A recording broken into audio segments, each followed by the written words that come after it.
So when we have side control here and we want to look to take our opponent's back, one thing we're going to look to do is pull him up onto his side with an underhook with this arm. However, it's not really an underhook when he has the arm inside like this. I need to clear his arm to the outside of my head. If it's already there, great, but a lot of times the person's going to have it inside because they want inside control and they want a frame. So when this happens, I can take my crossface arm deep to the armpit and pull, so I have sufficient control with just that one arm. That frees up this hand to knife inside, and my fingers can connect. Once I make this 10 finger grip or this S grip, I can use my head in conjunction with it to push his arm to the ground. Now, when I steer his arm out of the way and I flick my wrist under, I now have the underhook with the arm outside of my head. So if I want to create back exposure here, I need his back off of the ground. That's where this underhook comes into play.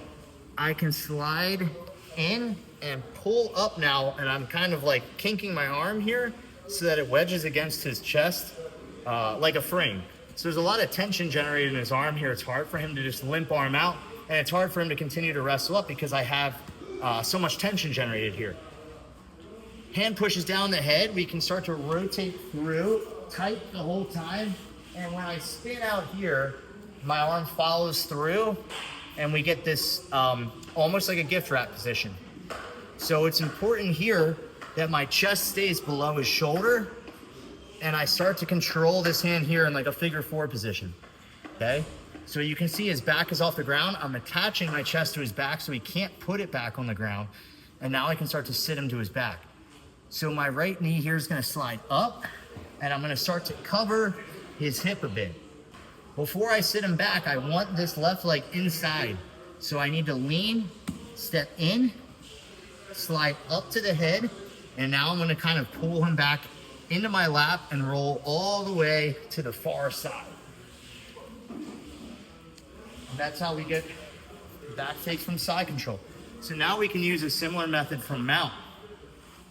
If I have the mount here, and I want to get under his arms to start turning him onto his side, I need those underhooks. If I can just scrape underneath and dig an underhook, awesome. I don't even need to do anything technical.